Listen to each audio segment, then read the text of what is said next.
역사 속에는 민족의 시간이 멈춘 듯한 순간이 있습니다. 견고해 보이던 구조가 무너지기 시작하고 한때 찬양받던 지도자들이 몰락하며 보이지 않는 감정이 나라의 심장을 관통합니다. 2025년 대한민국은 바로 그 전환점에 서 있습니다. 나라는 정치적 불확실성과 사회적 격변의 소용돌이에 빠져 공화국의 근간이 흔들리고 수많은 시선이 하늘을 향해 의미와 방향을 찾습니다. 그리고 그 침묵의 외침에 응답하듯 태백산에 숨겨진 계곡 깊숙한 곳에서 고대의 필사본 하나가 세상에 드러났습니다. 그곳 축축한 바위와 고대 이끼 사이에 잠들어 있던 것은 태백의 노인 강천도 장티엔다오에 잊힌 예언서였습니다. 그는 100여 년 전 신성한 산에 은둔하며 살았던 지혜로운 자로 신들의 바람과 나무들의 속삭임 사이를 조용히 걸으며 자기 시대뿐 아니라 우리의 시대에 대해서도 글을 남겼습니다. 그 필사본은 시간과 저자의 의지에 의해 봉인된 채 오직 한국이 붕괴의 벼랑 끝에 섰을 때만 드러나도록 되어 있었습니다. 기둥이 금이 갈 때, 백성이 혼란 속의 마음으로 듣기를 준비할 때 그 시간이 도래했습니다. 전년도 12월 윤석열은 계엄령을 선포했습니다. 나라는 흔들렸고 국회는 반응했습니다. 탄핵이 뒤따랐고 연이은 사건들이 국가를 불안정의 소용돌이로 몰아넣었습니다. 그 혼란 속에서 노인의 말씀이 잊힌 등대처럼 다시 떠올랐습니다. 그의 예언은 3명의 지도자에 대해 말하고 있습니다. 각각은 한국 전통의 신성한 존재로 상징됩니다. 청룡, 홍학, 그리고 소나무, 이름도 날짜도 없었습니다. 오직 상징만, 그리고 그 상징과 함께 즉시의 현실 너머를 보라는 초대가 주어졌습니다. 운명은 정치의 잉크로 쓰이지 않고 역사의 실, 영혼, 자연에 보이지 않는 실로 짜여진다고. 한국의 고대 지혜에서 각 상징은 깊은 부름을 품고 있습니다. 청룡은 뜻밖에서 솟는 힘을 나타내며 낡은 구조를 깨고 새 주기를 여는 존재입니다. 홍학은 지혜와 외교, 수평선 너머를 꿰뚫는 시야의 신성한 새입니다. 소나무는 가장 혹독한 겨울에도 푸르름을 잃지 않으며 충절, 원칙, 도덕적 저항을 상징합니다. 이는 단순한 시적 상징이 아니라 조상의 원형적 에너지입니다. 강천도에 따르면 이 에너지들이 한국이 다시 태어날 무렵 이 땅에 돌아올 것이라 했습니다. 그의 예언은 파괴만을 말하지 않습니다. 재건을 말합니다. 단지 지도자에 대해서만이 아니라 영적인 인도자들에 대해 말합니다. 날짜가 아니라 반복되는 패턴을 인식합니다. 그는 말합니다. 청룡이 동방에서 일어날 때 썩은 뿌리가 뽑힐 것이라고. 백성은 처음엔 의심하겠지만 변화 속에 있는 지혜를 알아보기 시작할 것이라고. 홍학은 보이지 않는 세계의 눈으로 남쪽 하늘을 날며 한반도를 세계의 중심으로 인도할 것입니다. 그리고 마침내 소나무는 갈라진 땅에 뿌리를 내리고 치유와 영원한 평화의 시대를 가져올 것이라고. 많은 이들에게 이 말들은 마치 시처럼 들릴지 모릅니다. 하지만 올해 나라는 그가 묘사한 그대로를 겪고 있습니다. 깊은 위기, 전환의 시기, 정당의 논리로는 메울 수 없는 의미의 공백. 일부는 이재명이 그 3명 중 첫 번째, 즉 청룡이라고 믿습니다. 또 다른 이들은 그는 아직 나타나지 않았으며 그의 등장은 전통 정치권 바깥에서 갑작스럽게 이루어질 것이라고 주장합니다. 그러나 강천도는 분명히 말했습니다. 확신은 없을 것이다. 오직 징후만 있을 뿐이다. 그리고 그것을 알아보는 자만이 눈을 뜨고 걸어갈 수 있을 것이다. 태백의 노인의 예언은 단순한 경고가 아니라 민족이 가장 섬세한 길을 건널 때 그것을 인도하는 영적 나침반처럼 등장했습니다. 그의 말은 새 인물이 차례로 등장하며 각기 다른 에너지를 지닌 차에 한반도의 운명을 바꿔놓는다고 정확히 묘사합니다. 첫 번째 인물 청룡은 연계에 쌓여 등장하지 않습니다. 즉시 인식되지도 않습니다. 텍스트에 따르면 그는 마치 무너진 구조의 그림자 속에서 갑작스레 솟아오르듯 나타납니다. 이 나라의 이방인, 제 사람들 사이에서조차 낯선 자. 그럼에도 불구하고 그는 미룰 수 없는 사명을 짊어진 존재입니다. 썩은 뿌리를 뽑고 부패한 것을 무너뜨리며 낡은 질서의 기둥을 무너뜨리는 것. 청룡은 전환의 상징입니다. 고통의 단절의 상징. 그는 의심과 적대 속에서 보일 것입니다. 하지만 그의 힘은 대중의 즉각적인 수용에서 오지 않습니다. 더 깊고 은밀한 곳에서 옵니다. 민족이 변화를 필요로 하는 그 절박함에서 옵니다. 그는 새로운 시대가 태어나는 산고의 고통을 상징합니다. 그와 함께 개혁이 오고 충돌이 오고 격렬한 갈등이 옵니다. 하지만 동시에 각성도 옵니다. 긴 겨울 끝의 첫 비처럼. 필사본에 따르면 이 첫 번째 지도자는 겉모습만이 아닌 부패, 불평등, 특권, 국가의 무관심이라는 뿌리 깊은 문제에 깊이 파고드는 급진적인 재구조화 과정을 시작할 것입니다. 그는 옛 병폐들과의 전쟁을 선포하고 많은 이들이 저항할 것입니다. 구질서의 인물들은 그를 끌어내리려 할 것입니다. 하지만 한 번 깨어난 용은 물러서지 않습니다. 그는 전진합니다. 그는 낡은 것을 불태워 새 것이 태어나게 합니다. 2025년의 현실은 이 말들을 섬뜩할 정도로 정확히 반영하고 있습니다. 윤석열 대통령의 붕괴 이후 한국은 리더십의 공백 속에 빠졌습니다. 정치적 파벌 간 긴장이 폭발했고 민주주의는 시험대에 올랐으며 제도에 대한 불신이 커졌습니다. 새로운 방향을 요구하는 외침이 젊은이들, 노동자들, 노인들, 심지어 이전까지 침묵하던 이들 사이에서도 퍼졌습니다. 바로 그 끓어오르는 땅 위에서 이재명이 당선되었습니다. 어떤 이들은 그가 예언서에 묘사된 바로 그 용이라 믿습니다. 다른 이들은 아직 부족하다고 봅니다. 진정한 변화를 알리는 그 신호, 그 징후가 아직 오지 않았다고 생각합니다. 그러나 강천도의 예언은 청룡에서 끝나지 않습니다. 예언은 이어지고 그 두 번째 주기는 홍학으로 상징됩니다. 이 인물은 파괴가 아닌 재정비의 인물입니다. 힘이 아닌 시야로 기억되는 존재입니다. 이 두 번째 지도자는 파괴하러 오는 것이 아니라 정리하러 옵니다. 대화하기 위해 다리를 놓기 위해 옵니다. 붉은 머리를 가진 이 홍학은 1000개의 별보다 더 빛나며 그의 말은 10,000개의 창보다 강력하다고 묘사됩니다. 눈과 침묵으로 이끄는 지도자, 전쟁을 동맹으로 바꾸는 자, 한국을 단순히 반응하는 국가가 아닌 세계를 이끄는 국가로 만드는 인물입니다. 홍학의 주기 동안 한국은 국제 무대에서 지혜와 외교의 중심으로 떠오릅니다. 그 목소리는 세계의 결정들 속에서 무게를 가지게 됩니다. 미국과 중국 사이에서만이 아니라 모든 강대국들 사이에서 한국의 문화, 예술, 철학, 그리고 원칙은 상품이 아닌 영감으로 수출됩니다. 홍학의 리더십은 새로운 형태의 권력을 확립합니다. 모범, 진정성, 목적의 명확함으로 이끄는 소프트 파워. 그는 명령하지 않습니다. 그는 인도합니다. 그는 굴복시키지 않습니다. 그는 평화를 이끕니다. 이 시기에 한국은 중재자로서의 역할을 시작합니다. 충돌하는 강대국들 사이에서, 상반된 이념들 사이에서, 갈라진 민족들 사이에서, 그리고 그 이상으로 한국 내부에서도. 왜냐하면 가장 큰 화해는 외부에서 오는 것이 아니라 내부에서 시작되기 때문입니다. 조심스러운 접근의 첫 걸음은 남과 북 사이에서 시작됩니다. 은밀한 제스처들, 조용한 만남들, 경제적 협정들, 그리고 점차 자라나는 상호 이해를 바탕으로. 홍학은 단순히 정치적 합의를 추구하지 않습니다. 그는 감정적 공명을 추구합니다. 그는 상처 입은 두 민족을 인도합니다. 차이에도 불구하고 같은 영혼을 나눈다는 인식으로. 그러나 충만함은 이 주기에서 완성되지 않습니다. 예언의 세 번째 인물은 한반도가 준비되었을 때에만 등장합니다. 그는 세 인물 중 가장 조용합니다. 가장 보이지 않는 존재입니다. 그리고 동시에 가장 강력합니다. 소나무. 그는 요란하게 등장하지 않습니다. 그는 스스로를 내세우지 않습니다. 그는 자랍니다. 천천히, 단단히, 깊게. 그리고 그의 뿌리가 땅을 닿을 때 땅은 응답합니다. 그의 주기는 안정의 주기입니다. 돌봄의 주기입니다. 결정적인 평화의 주기입니다. 그는 이 여정을 마무리하고 새로운 시대를 엽니다. 과거는 존중되고 현재는 평온 속에 사라지며 미래는 정의와 상호 존중 위에 세워집니다. 소나무는 명령으로 통치하지 않습니다. 그는 존재로 통치합니다. 그는 구조를 법령으로 바꾸지 않습니다. 그는 본보기로 변화시킵니다. 그의 시대의 한국의 통일은 단순한 이상이 아니라 현실이 됩니다. 정복이 아닌, 굴복이 아닌, 느리고 존중 어린 통합으로 남과 북은 함께 숨쉬기 시작합니다. 문화를, 교육을, 과학을, 영성을 나눕니다. 분단의 상처는 부정되지 않고 치료됩니다. 시간이 지나면 치유됩니다. 그리고 그 치유가 완성될 때 한국은 일어섭니다. 무장한 강국으로서가 아니라 등불로서, 고통 뒤에도 다시 태어날 수 있다는 상징으로서. 평화는 유토피아가 아니라 길임을, 어렵지만 가능한 길임을.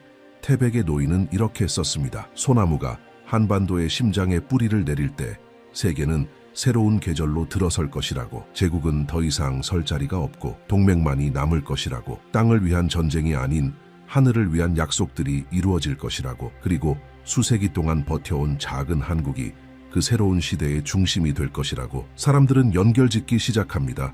현실은 상징과 얽힙니다. 정치는 단지 권력 다툼이 아니라 예고가 됩니다. 최근 정부의 붕괴, 뜻밖의 인물들의 갑작스러운 부상, 남북 사이에 보이지 않는 움직임들, 이 모든 것이 의미를 가지기 시작합니다. 단순한 우연이 아니라 오랫동안 준비되어 있던 대본이 드디어 무대에 오를 순간을 기다리고 있었음을 보여주는 계시처럼. 청룡의 형상은 여전히 신비롭고 강력하지만 이제 주의 깊은 시선들 속에서 서서히 형태를 갖추기 시작합니다. 모습이 아닌 행동으로, 이름이 아닌 행위로. 그는 전통적인 권력의 꼭대기에서 오지 않았습니다. 정치 논리로는 설명되지 않는 확신으로 움직이는 인물. 말은 적지만 한마디가 파장을 일으킵니다. 그는 부패한 구조에 도전하고 오래된 상처를 건드리며 신성 불가침처럼 여겨졌던 우상을 무너뜨립니다. 거부당하더라도 그의 손은 떨리지 않습니다. 그는 지지를 기반으로 통치하지 않습니다. 그는 재건의 긴박함을 기반으로 통치합니다. 거리에서는 민심이 갈립니다. 어떤 이들은 여전히 그를 거부하고 다른 이들은 침묵 속에서 관찰합니다. 하지만 점점 더 많은 사람들이 느끼기 시작합니다. 뭔가 다르다는 것을. 그가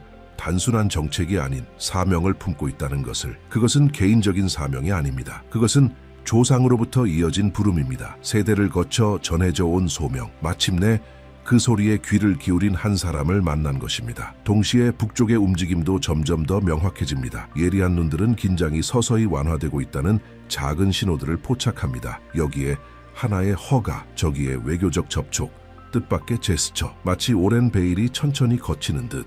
예언은 북쪽의 어두운 별이 서서히 사라지고 새로운 빛이 솟아오를 순간에 대해 말합니다. 그리고 지금 수십 년 만에 처음으로 한국인들은 불가능이 손에 닿을 수 있는 것처럼 느끼기 시작합니다. 항상 경계하던 한국은 이제 북쪽을 단지 위협이 아닌 거울처럼 보기 시작합니다. 그 시선 속에서 무언가가 달라집니다. 국경 양편의 동일한 얼굴, 얽힌 역사, 비슷한 상처, 분단이었던 것이 이제는 하나됨의 가능성으로 뛰기 시작합니다. 아직 조심스럽고 아직은 미약하지만 분명한 현실로 하나의 통로가 열리고 한 걸음이 내디뎌지며 수천 개의 마음이 열립니다. 그리고 그 틈새 속에서 홍학의 형상이 현실의 행간 속의 모습을 드러내기 시작합니다. 아직 육신으로는 나타나지 않았지만 그 영혼은 이미 정치의 이면에서 감지됩니다. 외교관들이 무대 위로 나서고 예술가들이 대사로 임명되며 한국 과학자들은 세계와 목소리를 함께합니다. 새로운 에너지가 나라를 감쌉니다. 더 이상 단절이 아닌 균형, 좁은 시선이 아닌 확장된 관점, 파괴의 언어가 아닌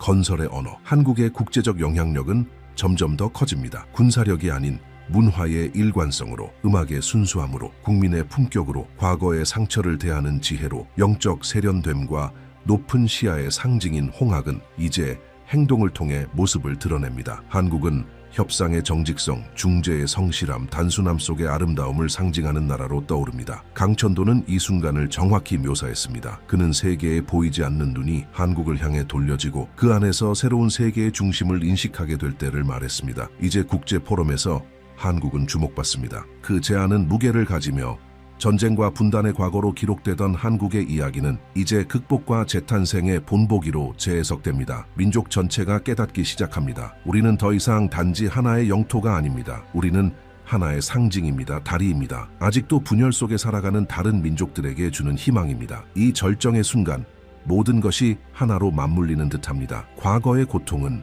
의미를 찾고 현재의 혼란은 방향을 찾으며 그토록 불확실했던 미래는 이제 구체적인 가능성으로 드러납니다. 한 세대 전체의 한국인들이 자신들이 특별한 시대에 태어났음을 깨닫기 시작합니다. 예언이 단지 들리는 것이 아니라 사라지고 있는 시대, 그 인식 속에서 무언가가 깨어납니다. 지도자들뿐 아니라 모든 시민들 속에서, 정치학을 공부하기로 결심한 젊은이들 속에서, 오래된 이야기를 새로운 빛으로 전하는 노인들의 눈빛 속에서. 사실 강천도가 말한 새 지도자는 단지 인물이 아닙니다. 그것은 의식의 상태입니다. 모두가 구현해야 할 원형입니다. 변화를 일으키는 청룡, 자비로운 지혜의 홍학, 흔들림 없는 평온의 소나무. 우리 각자는 이 에너지를 드러내야 합니다. 구원자를 기다리는 것이 아니라 스스로 부활의 일부가 되어야 합니다. 이전에는 속삭임이던 것이 이제는 맥박으로 바뀝니다. 한국은 더 이상 걷지 않습니다.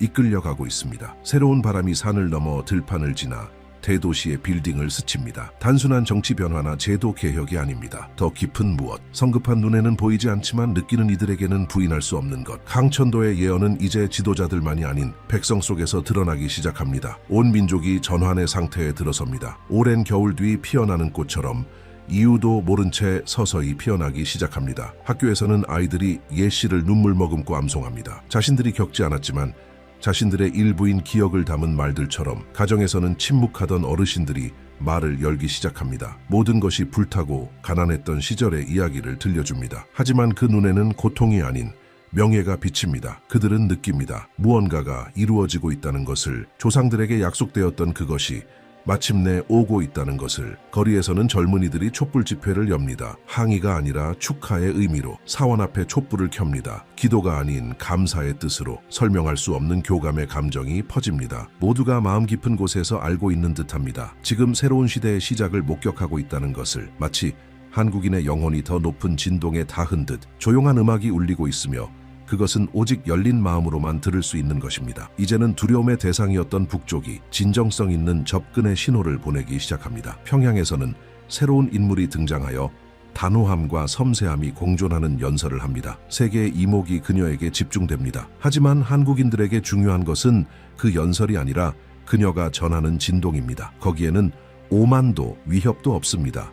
오직 미묘한 인식이 있습니다. 한반도의 양쪽이 이제 준비되었음을, 강제적 통합이 아닌 존중과 포용, 그리고 하나됨을 향한 준비가 되었음을. 그리고 이 접근은 국회에서가 아니라 사람들의 마음속에서 이루어지고 있습니다. 남북의 문화단체들이 만나기 시작합니다. 남쪽의 전통음악이 북쪽의 악기로 연주되고 잊혔던 무속의식이 양쪽 문화의 참여 속에 다시 거행됩니다. 그 장면을 지켜보는 노인들의 얼굴에는 조용히 눈물이 흐릅니다. 그것은 고통의 눈물이 아닙니다. 그것은 돌아옴의 눈물입니다. 철과 불에 의해 갈라졌던 것이 이제는 정과 조상의 뿌리로 다시 이어지고 있기 때문입니다. 국경 근처의 마을들에서는 사람들이 길에 꽃을 놓습니다. 군대도 순찰도 없습니다.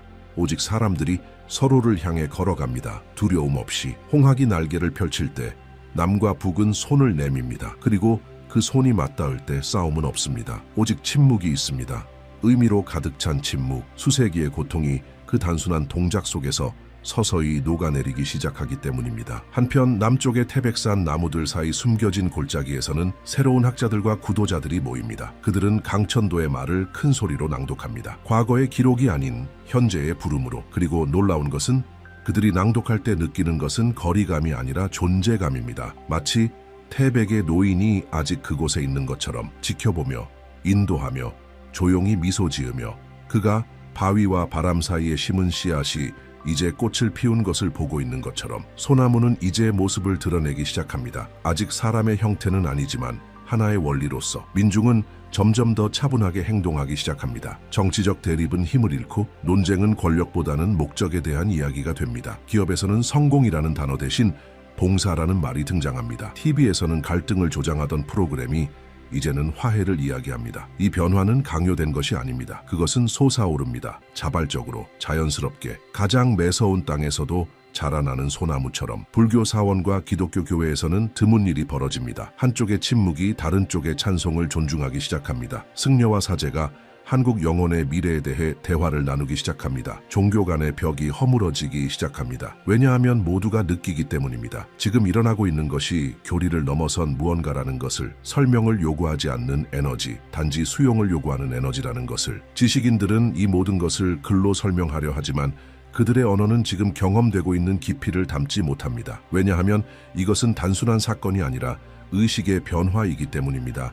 집단적 부활입니다. 무기가 아닌, 수치가 아닌 바로 느낌에서 자신들의 진정한 힘을 발견한 민족. 그리고 지금 그 느낌이야말로 최고의 지혜임을 모두가 알고 있습니다. 그리고 이 순간 예언의 마지막 조각이 이루어지고 새로운 장이 열리는 지금 태백산 위의 별들은 더욱 밝게 빛납니다. 마치 신들의 언어로 쓰였던 것이 이제 인간에 의해 사라졌음을 인식하는 듯. 마치 그 오래된 빛으로 하나의 순환이 완성되었음을 말하는 듯. 강천도 그가 어디에 있든 알게 될 것입니다. 그의 사명은 이루어졌습니다. 그의 비전은 시간을 관통했습니다. 침묵과 믿음으로 심었던 씨앗은 이제 나무가 되었습니다. 평범한 나무가 아니라 기다림과 저항과 부활을 아는 민족의 영원한 소나무. 이제 길은 우리 것입니다. 이 이야기를 들은 모든 이들은 단지 믿는 것에 그치지 않고 행동할지를 결정해야 합니다. 의식으로 행동하고 선의로 행동하고 미래는 보장된 것이 아니라 가능성으로 열려 있다는 확신 속에서 행동해야 합니다. 그리고 그 미래에 도달하기 위해 필요한 것은 단지 맑은 눈과